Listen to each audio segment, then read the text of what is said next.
Well, welcome to the 32nd episode of Ideas and Lives.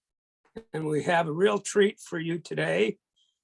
We are sorry we had some delays in between 31 and interview 32, but we're getting back on it. We took a little vacation, and we're going to, Zvi Bodie and I are going to talk with Jim Rosapepe, State Senator Rosapepe. And so say hello, Zvi, my financial economist buddy. Hello to Jim and everybody who's out there in the audience. Okay. So I'm delighted that we have State Senator Rosapepe to talk with us today about his ideas in life. And we're going to start from the very beginning. So Jim, first of all, welcome. Thank you very much. It's great to be with you. I look forward to it. So Jim, let's start. Where did you grow up?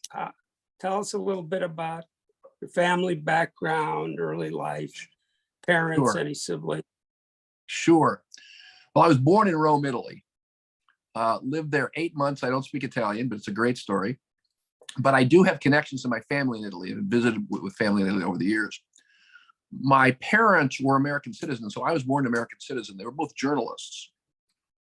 And after World War II, they decided they wanted to live in Italy for a couple of years. So my father got a gig with the Journal of Commerce, which was the daily newspaper of the Port of New York.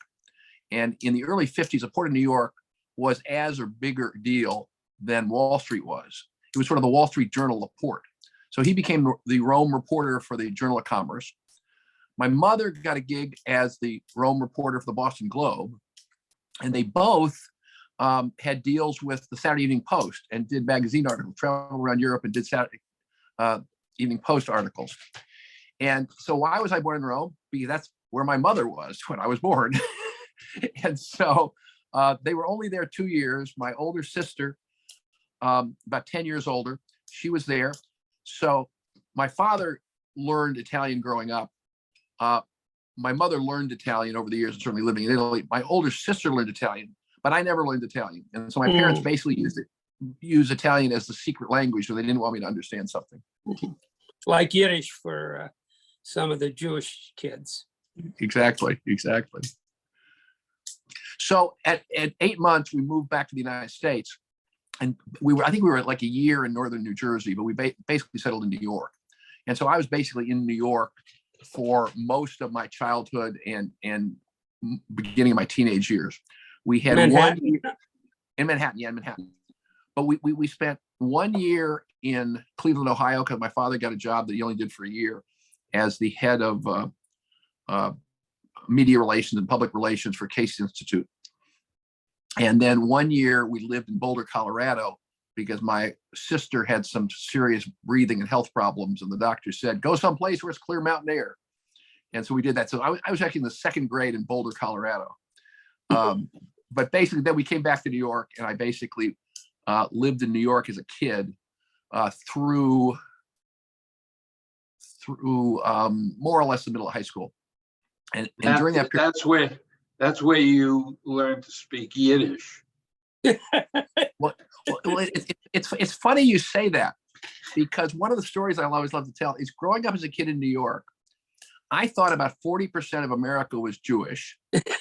I thought the other major groups were Catholic, and there was an African American minority, and there was a Puerto Rican minority. I was not aware as a kid that most of the United States was actually Protestant. It was like, wow, that's so interesting. Yeah. So you stayed until the end of high school? Or? No, not till the end of high school. I'm not going to tell you the long story, but fundamentally, my father got a job in Washington during the Kennedy administration. First couple of years, he commuted back and forth to New York. After my sister graduated from college and I finished middle school, my mother said, look, you love your job in Washington. Why don't we move to Washington, the Washington area? And so that's basically when she moved to Washington, and I moved to Washington, basically. And I finished up high school in Arlington, Virginia. Oh, okay. And what was the job with the Kennedy administration? He was the head of public information for the Internal Revenue Service. And people Oh. laugh when you say that, public relations for the IRS. He thought it was he thought it was the greatest job in the world because he was a New Deal Democrat. So he thought helping people pay their taxes was like the coolest job you could have if you were a PR man. Okay. It's the So- hardest job too. Well, that's what people always say, but he thought it was just exciting and terrific and important, and everyone's a taxpayer and you're helping all these people. And so he had a different point of view. I mean, I think Bob knows I'm kind of an optimistic person. My father was way off the charts compared to me in terms of being optimistic and seeing the glass half full, not half empty. So, so you finished high school and presumably went off to college? Yeah, I went to Yale. And Okay. but more interestingly, before we get to college and post college, because I think you're going to ask me about politics. So At some point. I got into politics when I was a kid. I still have today the poster for John F. Kennedy that I held in a parade on Broadway in New York when he was running in 1960. Mhm. And when I was 9 years old. And I have it in my attic. Well, I rooted for him to run for vice president in 1956. Really? He Favre beat him out, but he made an impression on the convention. Absolutely. Absolutely.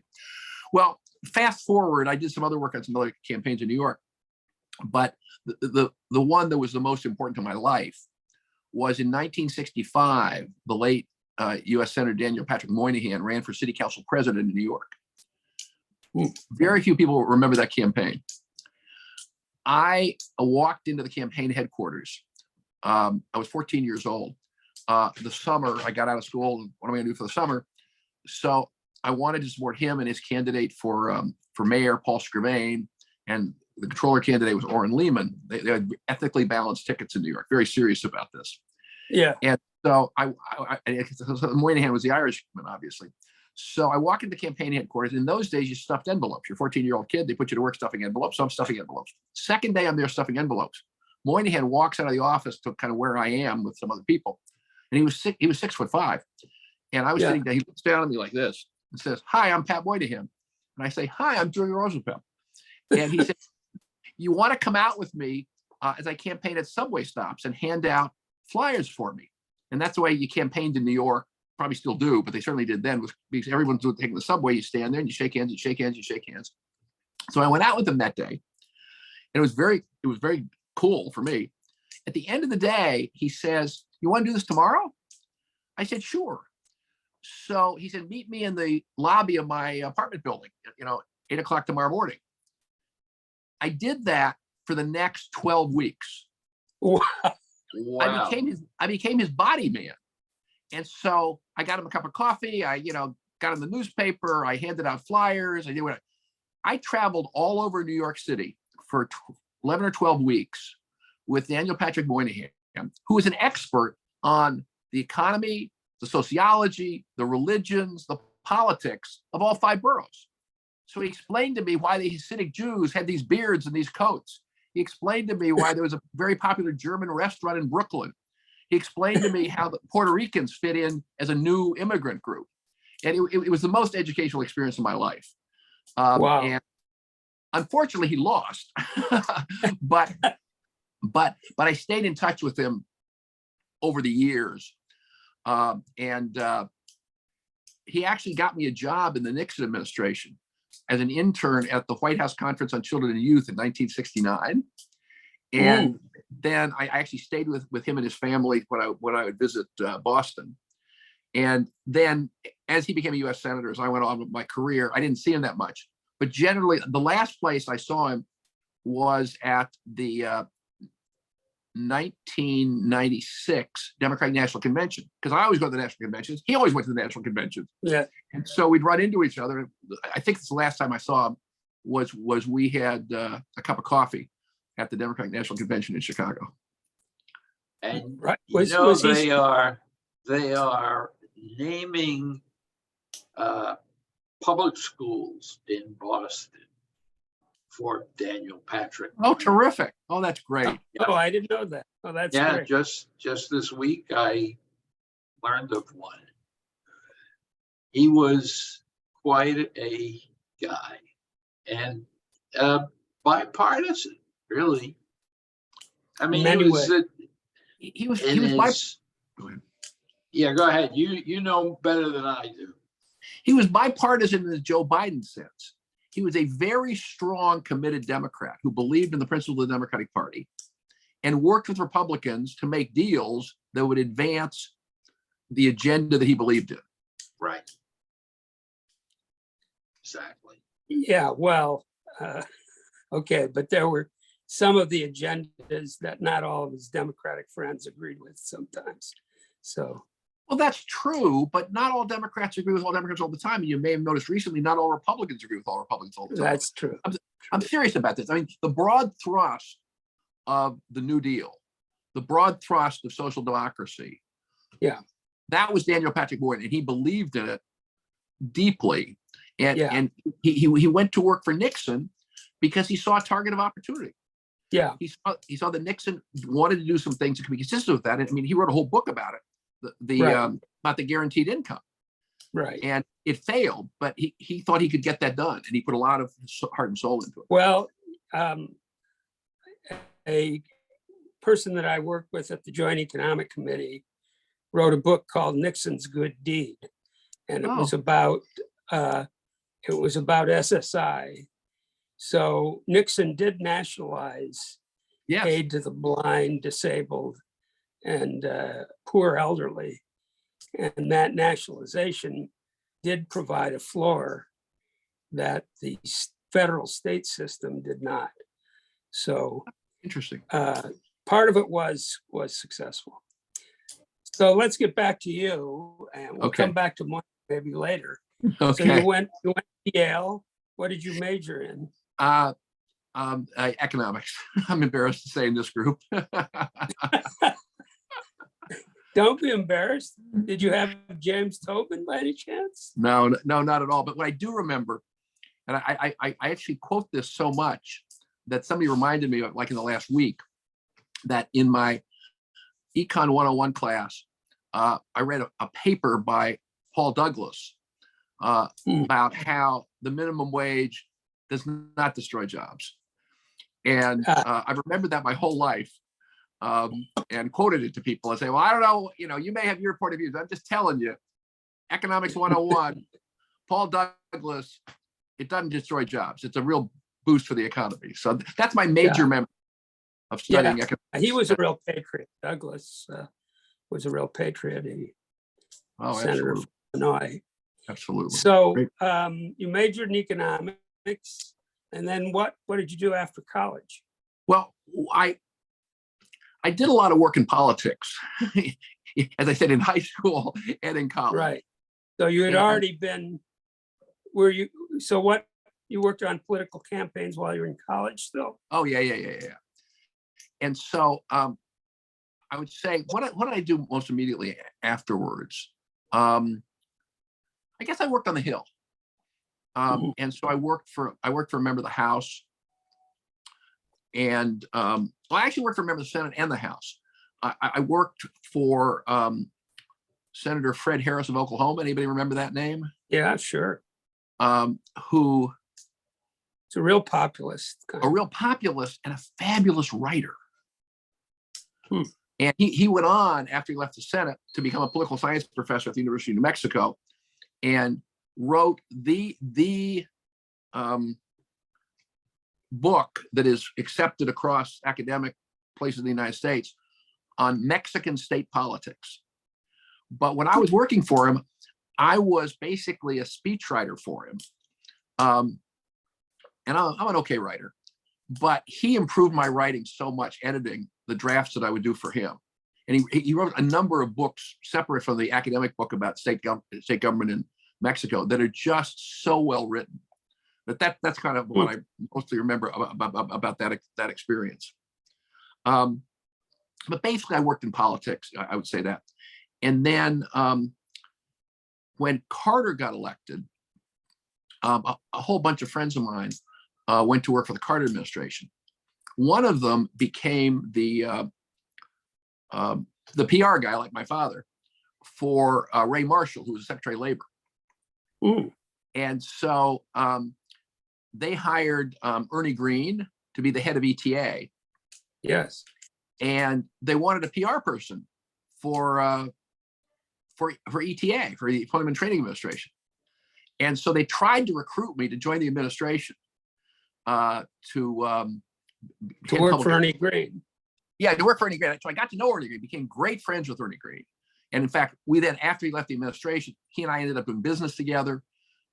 He graciously came to the inaugural party we held in my state Senate district when Barack Obama was inaugurated. And he was like just such a rock star among African Americans. Anyway, Well, so I might have gotten to know you then, because you were I there. worked for Arnie Packer, who was, I know. for our audience, Arnold Packer was the Assistant Secretary for Policy Evaluation and Research, and worked with Ernie Green on a lot of different things. So Exactly. I met Arnie during that period of time, and Arnie and I remembered that when we got back together like 8-9 years ago in Maryland. yeah. But I didn't take the job. I worked as a consultant to them for like a year or so, but I basically wanted to go into business. And so I stayed in touch with them politically, but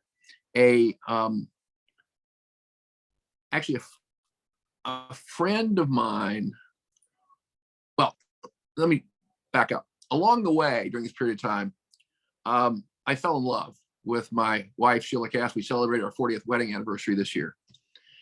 And Congratulations. Thank you. Congratulations. And because I was interested in business, both from the point of view of doing business, but also from the point of view of business relations with government, and which kind of gets you to apprenticeships at a certain point, but also includes regulation of business. I worked on a lot of those issues and still do. I thought about going to business school. And so I applied various places. The only place I got in was Carnegie Mellon. And so it's in Pittsburgh, but I had fallen in love with Sheila, who was working in Washington for the Washington Star and had a great job. And I said, why don't we drive up to Pittsburgh and see if you'd like to live in Pittsburgh for 2 years? We drove up to Pittsburgh, and it was beautiful. It was terrific. And she said, I don't think I want to live in Pittsburgh for 2 years. I don't want to leave my job.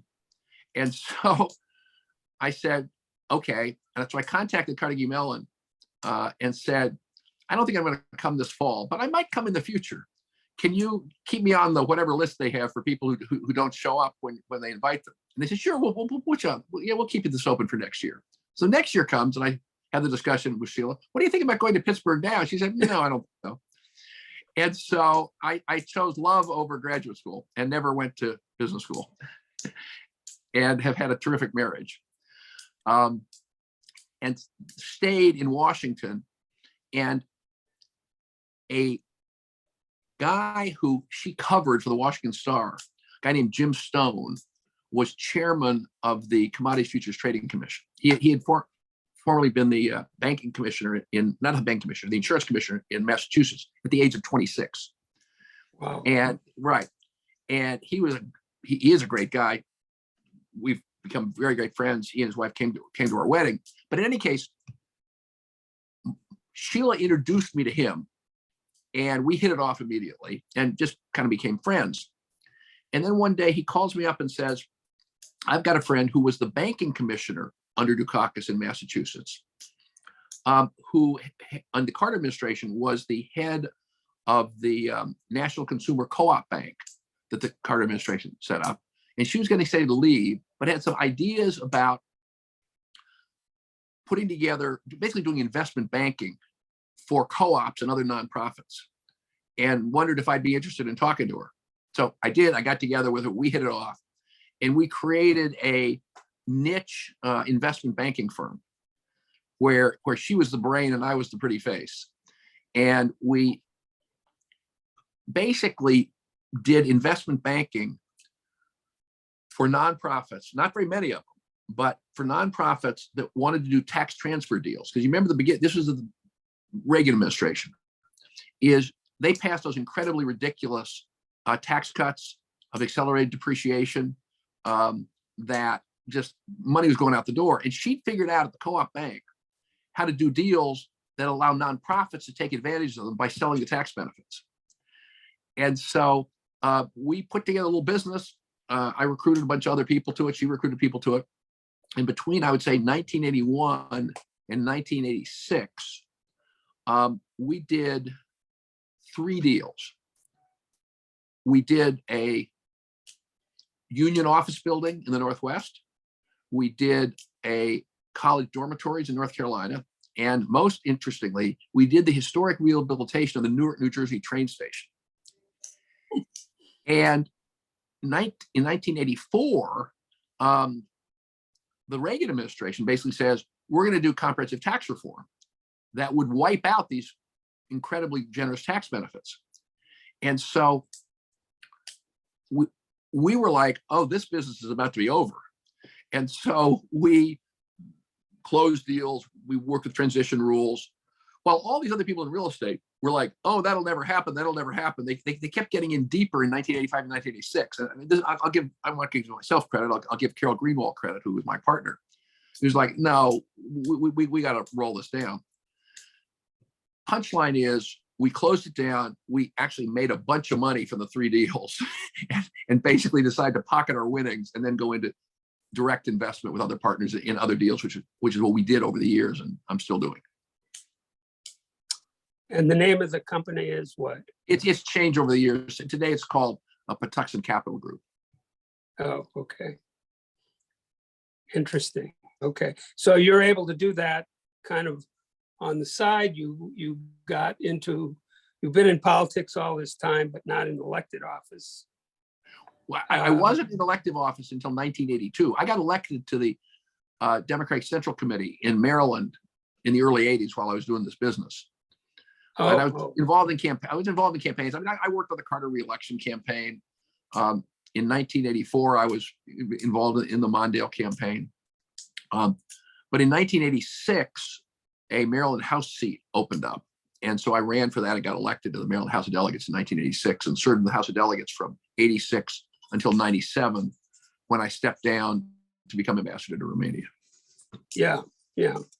So what were some of the highlights of that 87 to, no. 87 to 97, basically. 87 to 97 period. Were there any interesting highlights or? Well, there are lots of interesting highlights. Well, tell us some. We're all I'll open. tell you one or two. Our ears are open.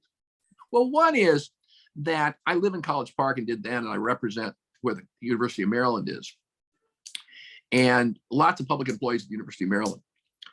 In 1991, we had basically the Bush 1 recession, and so we had significant fiscal problems in the state, like everybody else did. And at that time, I was the chair of the tax subcommittee of the Ways and Means Committee. And I was on the Ways and Means Committee the whole time.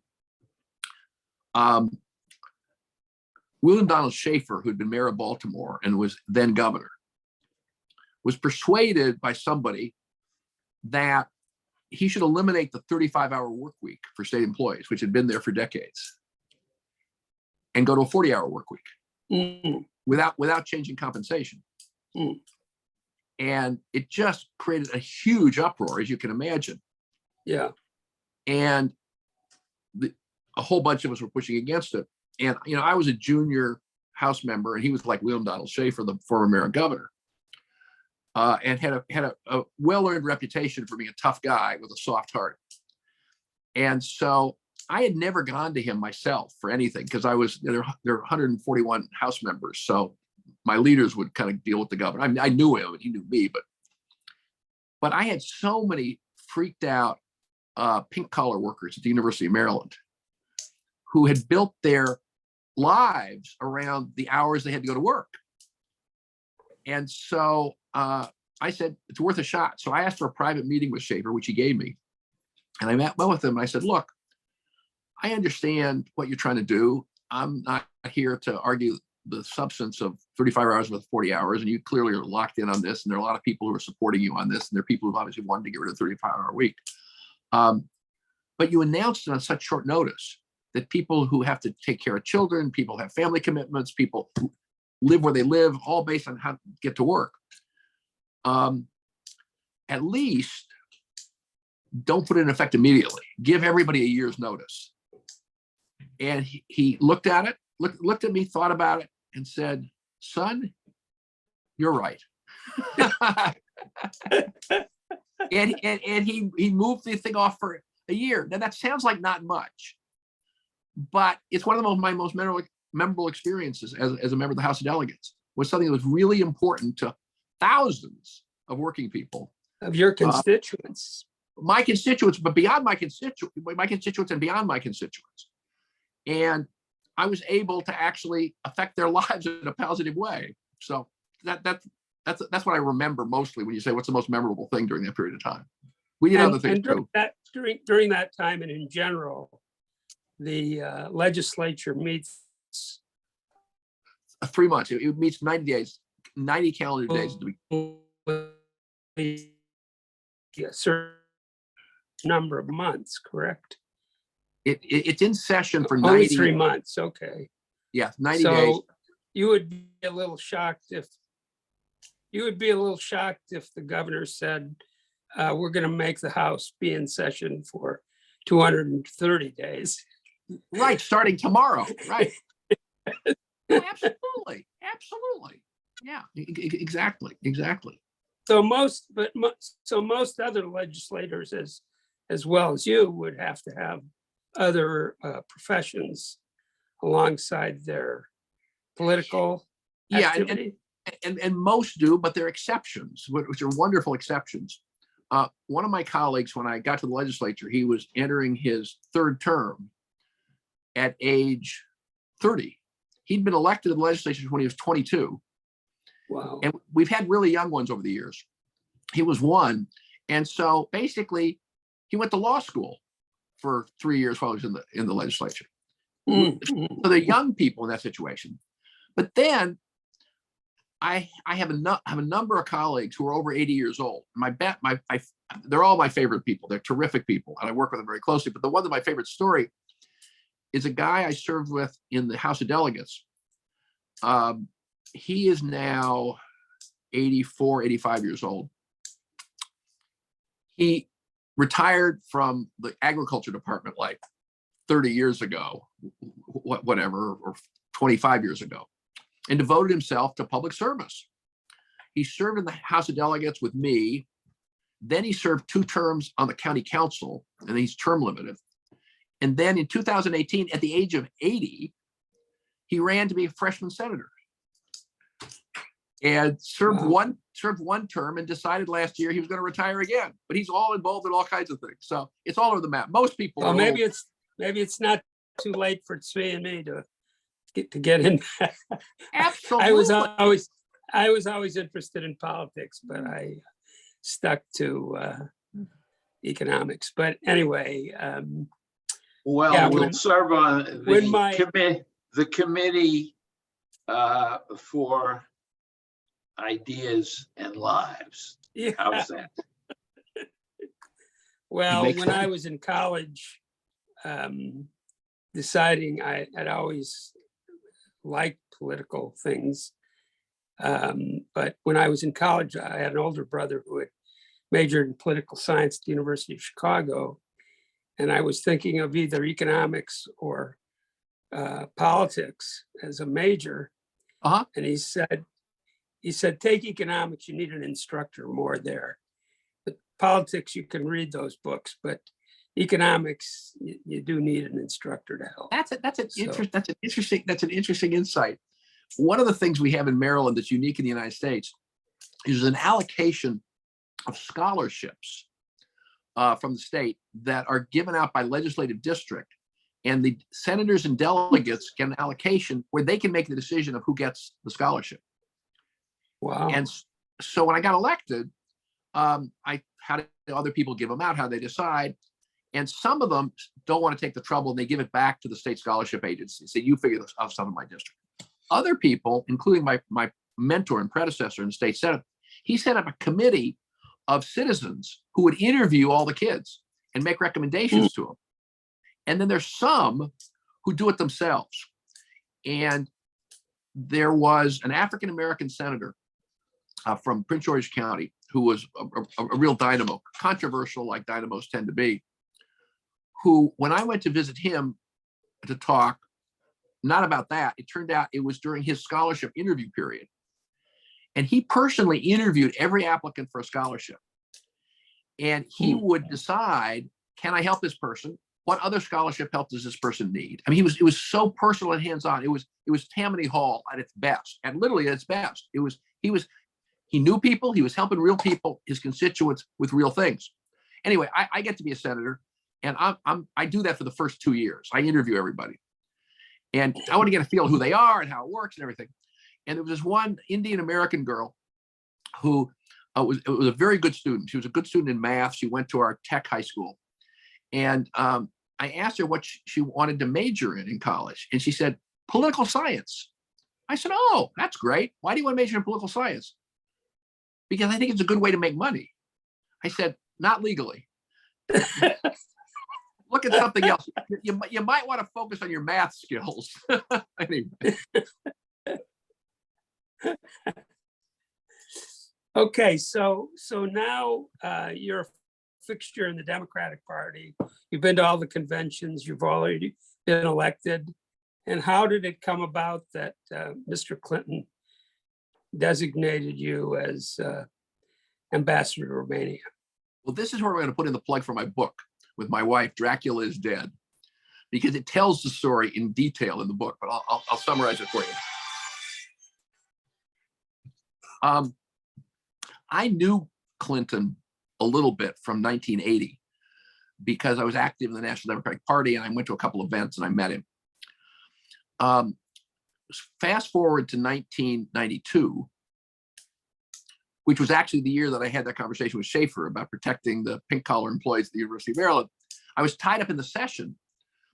And actually, my first choice for president was Senator Tom Harkin of Iowa, who was a good friend. And I put together his campaign in Maryland, and he had dropped out by the time we got to the end of my legislative session.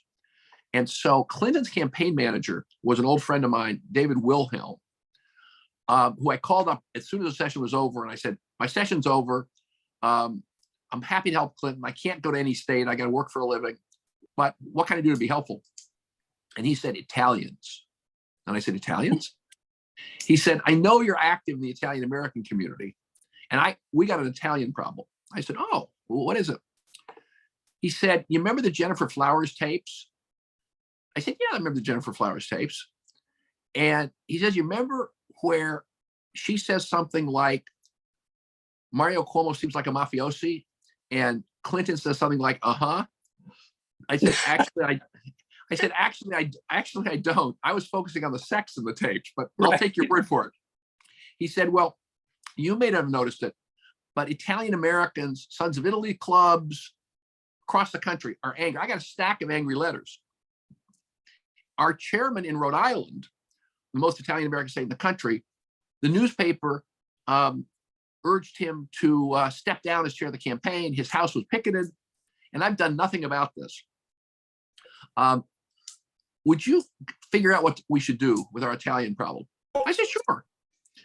So I called up my friends at the National Italian American Foundation, the two Democrats here. It's mostly a Republican organization, but my two Democratic friends, and said, this is a problem we should help Clinton with, but it's also an opportunity for the Italian American community to help him.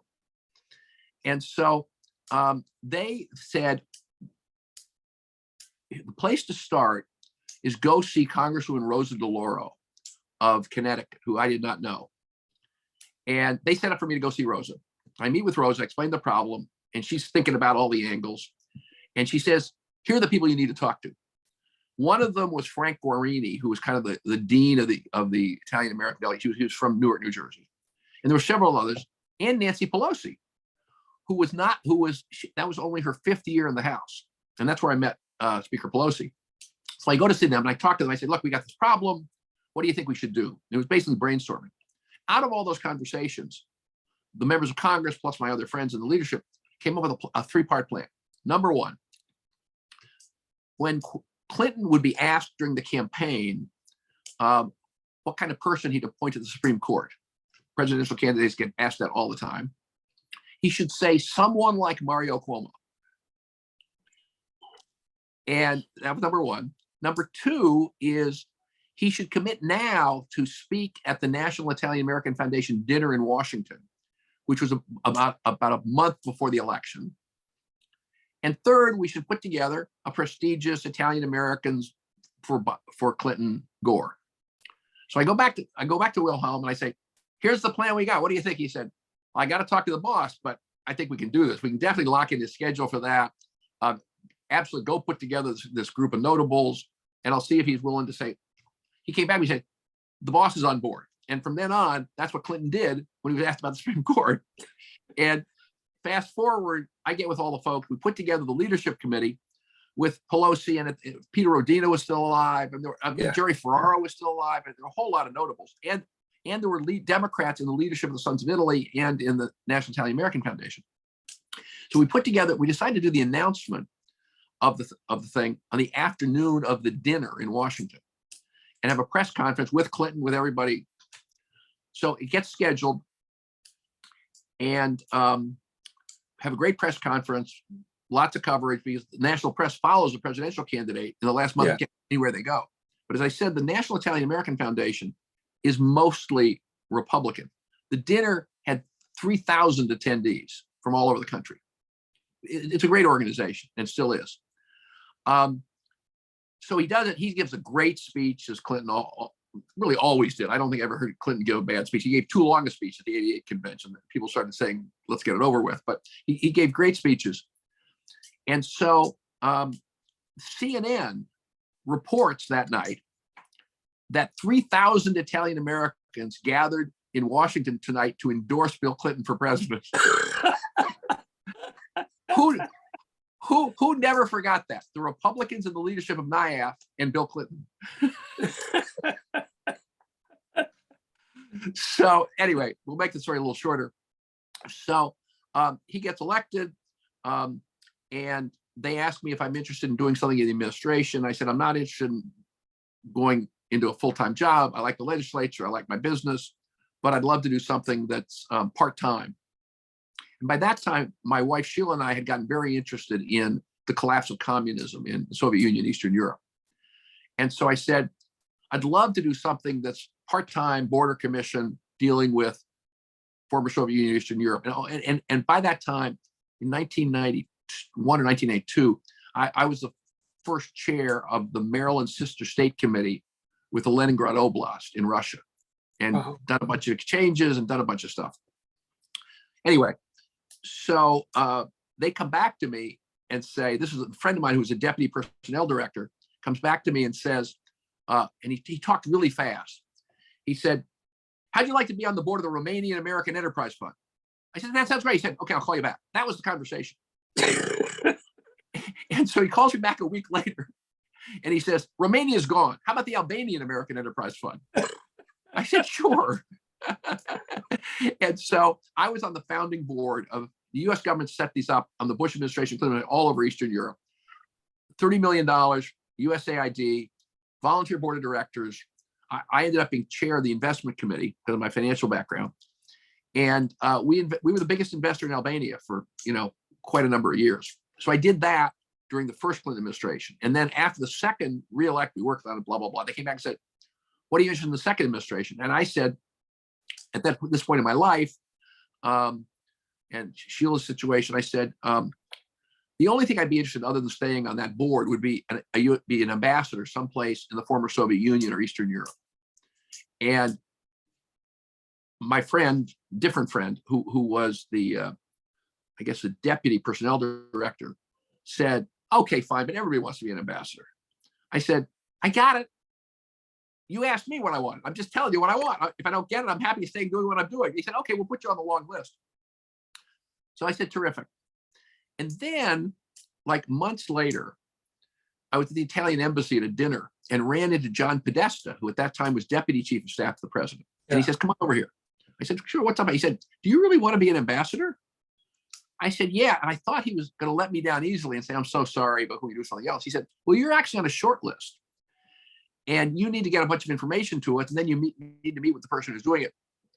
And so I said, okay. And this was in my legislative session in 97, when I was vice chair of the committee and had huge negotiations going on related to a tax bill and to school aid.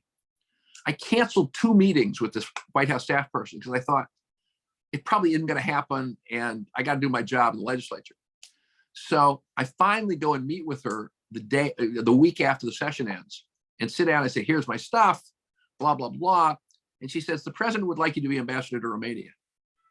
And I said, did I miss the beginning of this conversation? And I called Sheila and said, you're not going to believe this. So that's how it happened. It's a long shaggy dog story. So you get to Romania. Yep. And you explain it in your book called Dracula is Dead. Dracula is Dead. And I'll ask you a little bit afterwards whether Dracula is still dead. But that's not a question. This was the period where those regimes were becoming more democratic, correct? Yeah, but that understates it. I was there when it had become democratic. It was a gradual transition, I would say, for about a year and a half before I got there. After 1989, 1990, 1991 was, you would call it a gradual transition. By the time I got there in 1998, it was democratic. Actually, I'll tell you a story about that. So within a couple of months of being in Romania, one of the things I would say is how terrific, so impressive how Romanian democracy is. And Romanians would always say to me, oh, no. We're nothing like the United States. You don't understand. We're not really a democratic country. It looks democratic, but it doesn't really. I would say, why did it seem democratic to you as a Romanian? And they'd say, well, first of all, the members of parliament are always arguing with each other. Number 2, the press writes whatever it wants, whether it's true or not. And third, the politicians, they're only worried about the next election. And so I developed this riff in Romania saying, I would tell the story over and over again. I'd say, I'm the US ambassador. I'm here to tell you that's as good as it gets. And it's good because the members of parliament can argue with each other. They couldn't argue with each other under communism. The press writes whatever it wants because it can. They couldn't do that under communism. And politicians are worried about the next election because there is a next election. Wow. So how did you view your job there? And what did the State Department tell you to do? And how did you view your job? I understand. Well, I always say it was a really easy job because I was the Italian-American ambassador to Romania under Bill Clinton. And there are strong cultural ties between Italy and Romania. When I was there, the largest number of investments in Romania were by Italian companies. Romania is one of the 5 Romance languages. And so being Italian-American was like a huge, they gave you the benefit of the doubt. Secondly, Bill Clinton was extremely popular. At the height of impeachment, remember in 1999, there was a poll in Romania that I sent to the president that showed him with a 91% approval rating in Romania. Wow. And we tell the story in the book. During that same month, it was January of 1999, I toured all around the country all the time, and I was visiting Iași, which is in the northeast part of, and it was really the home. They call it the city of synagogues. It was kind of the core of Jewish population, although there were Jews all over Romania before the Holocaust and after the Holocaust. But it was called a city of synagogues and serious Jewish population. And I visited with the Jewish community there and everything else when I was there. But I also visited with the Roman Catholic church there, which was rebuilding. They want to be shown around and so forth. At the end of the tour and talking about the congregation, the priest takes my hand and says, Mr. Ambassador, I have a favor to ask of you. Well, when someone in Romania asks the U.S. ambassador for a favor, it means someone needs a visa to the United States. and so that's fine. I'm prepared for that. You know, I expect that. It's nice that people want to come to the United States, and that's all plus. He says, please give a message to President Clinton for me. We appreciate so much what he's doing to bring peace between Israel and the Arabs. And I said, I definitely will pass on that message. And I did. That was a period when he was doing a lot of stuff related to peace in the Middle East. But the point of my story is, the president of the United States has such a big brand. And when the president of the United States is doing something that people think is good, it makes it easy to be the ambassador for that country and for that president. Mm-hmm. Yeah. Yeah, great. Now, did you have any differences with the State Department over the years, over the couple years? I did. But the most interesting one was, and I'm very proud of this, I believe I'm the person who brought the internet to the desks of ambassadors for the first time. When I got there, I had been using the internet as a civilian in the United States, you know, in the mid 90s. Yeah. When I got to Romania, I had a cable machine, like they talk about State Department cables, cable machine on my desk, and I had a secure computer. I couldn't access the internet in my office. And so there was one internet accessible interview in the embassy compound in the basement. And the only two people who used it was me and a young economic officer. And so the problem with that, I had it at home, I could use it at home. But the problem is you couldn't access newspapers. So what the State Department people were used to was buying the International Herald Tribune 2 days later at the hotel. And this was in 1998. And I was like, this is insane. I'm happy to do all my newspaper reading at night, but I got to kind of keep what's going on in the world, you know? So I talked to my deputy and I talked to my tech guy and said, there's got to be some fix to this. And they were like, I don't know, these are the rules, blah, blah, blah, blah, blah. And so, but then my tech guy came back to my deputy, to me, and said, I got an idea. Ambassador, if you're willing not to have the secure computer on your desk and just the insecure computer, I can switch them out for you. That's technical related to how the waves travel, all that kind of stuff that I don't really understand. And so I think that's great. So my deputy, who was a career Foreign Service guy, great guy, very innovative, he said, I get it, I'm for it, but let's not do it without telling Washington we're going to do it. He said, let me do this. Let me call the head of admin for the European Bureau, who's a great guy who I'd met, he's a guy, I call him a guy like Gorbachev.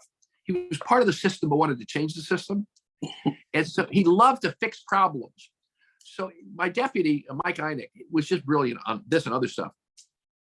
So he sends a cable to Washington saying, oh no, he talks to Don Hayes, the guy in the Bureau. He says, here's the plan, what do you want to do? And so Hayes says, here's what you want to do. You want to say the cable saying, Ambassador Roosevelt wants to do that. We're going to do it in 8 weeks. And he said, if you do that, it will set off alarm bells all over the State Department. And I will be able to say, oh my God, we got this rogue political ambassador. We got to figure out a fix to this system. And so he took it on. And I don't know, 8 weeks later, there was a worldwide cable that went out that said, yeah, you can do it. Wow. Go ahead. I want to make sure we get in a little bit about coming back to Maryland and sure, getting your interest in apprenticeship started. And sure. So you finished Bill Clinton.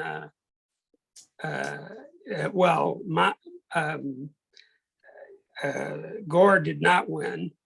Right. So that meant ambassadors would sort of resign. Come home. Yeah. Okay. So What So happened? basically, so what happened was the Bush administration let us Clinton ambassadors serve past the change in government because they were nice guys. I always say that the height of compassionate conservatives under Bush was directed at Clinton ambassadors. So he let people stay.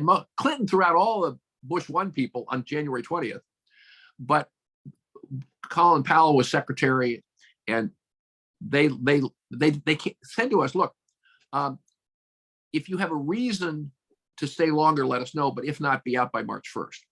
And many of my colleagues stayed 6 months in so their kids could finish school in the place they were.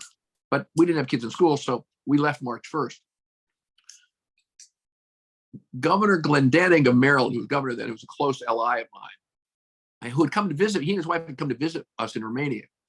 And he called me up one day and said, how'd you like to be on the Board of Regents of the University System of Maryland? And I said, sure, that sounds great. And so he appointed me to the Board of Regents. And so literally the appointment went forward before I'd come back from Romania.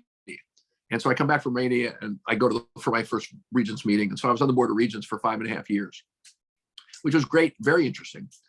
Then in 2006, I ran for the state Senate, and I've been in the state Senate ever since. That's kind of basically what's going on the political front. But when you first came back, you were focusing on the business a bit more. Yeah, oh yeah. I mean, as my father would say, not with admiration, I have a short attention span. And so one of the things I always say about the legislature, both on the floor of the Senate, in the House or Senate, and in committee, is most of the time is wasted. And so the way I and some other people get around it is we work on other stuff. So while people are droning on for no apparent reason, like I'm doing other business online. And so I focus when I need to, but if there's no need to, I mean, if they're debating some issue I know nothing about, my constituents don't care about, I'm not being influential on, it's like whatever. I concentrate a lot, as I do on apprenticeships. When I care about it, I concentrate like a laser beam. But I got interested in apprenticeships back in the 90s. I can't remember why, but I started reading up on apprenticeships in Europe. And so I introduced legislation in the House in the 90s to promote apprenticeships starting in high school. And I worked with the then head of career and technical education, the State Department of Education, who was really into it too. And we got no support. It was like crickets. And so I said, okay, this is going nowhere. So I gave up on it then and didn't come back to it until, and the turning point in Maryland was when Bob Lehrman testified before the Augustine Commission in 2014 and made the pitch and wowed the crowd.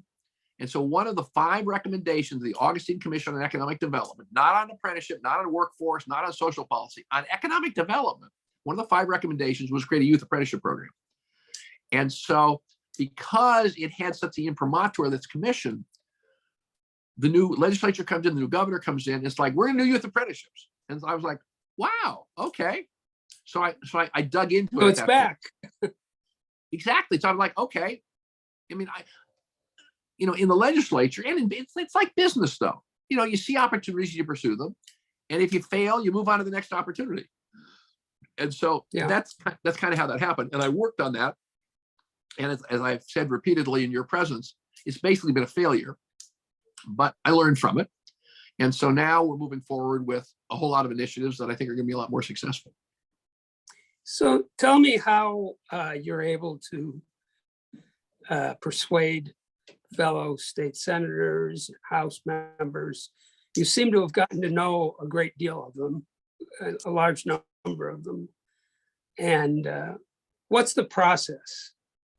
Well, the process is it a one-on-one process? Is it? It's totally one-on-one. So people kind of make fun of me in the legislature because, and I've done this since I was in the House, I try to systematically have lunch or dinner with every new legislator just to get to know them, see what they're interested in. And most other legislators don't do that.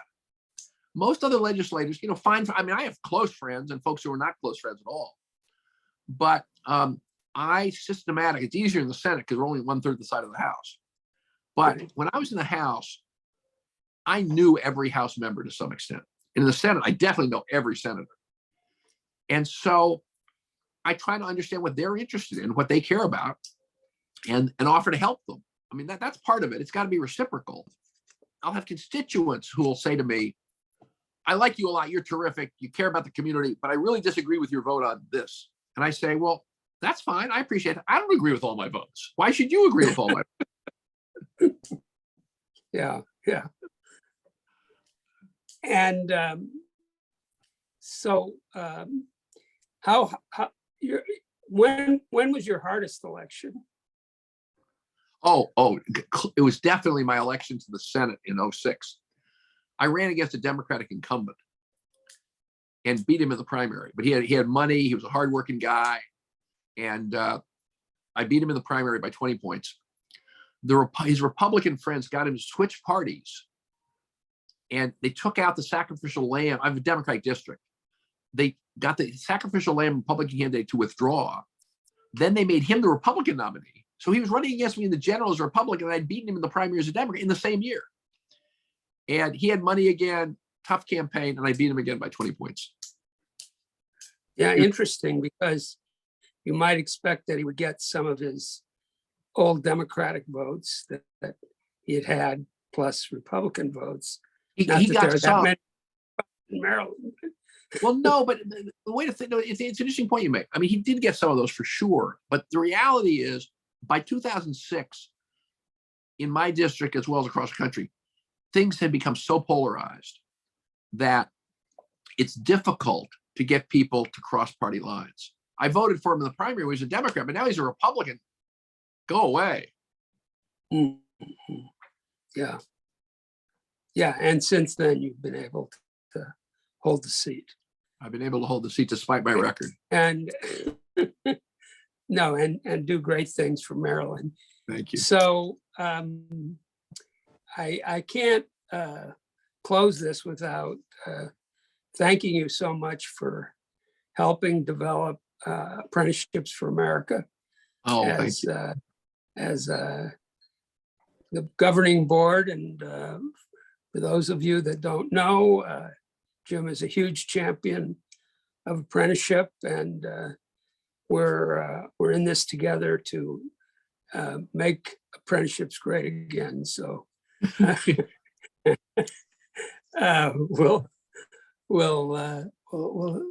we really thank you for taking the time. Tzvi, you have any parting thoughts? Well, I think we're gonna need apprentices to take the place of full-time workers Yeah, in yeah. all we're gonna need- sorts of fields. That seems to Yeah, be we're the gonna case. get into, yeah, as older workers retire. But we do have our signature parting phrase, which Yes. is Sei Sei which is gesund. Yiddish Yiddish for for be be healthy. well. Oh, well, healthy. thank you Sei very much. gesund. So the next time you come to one of your Jewish events, Thank you. you can say Sei gesund, and they'll really enjoy it. So I will do that, but I just want to say before we sign off that, Bob, I really appreciate your friendship and leadership and advice on all this. When people sort of say in this apprenticeship, so where does Luhrmann fit in? Where do you fit in, Jim? I say he's the brain and I'm the muscle. So it's been a great partnership. It is a great partnership. now, yeah, you're understating your role. But anyway, upward and onward, and Sei gesund. Sei gesund.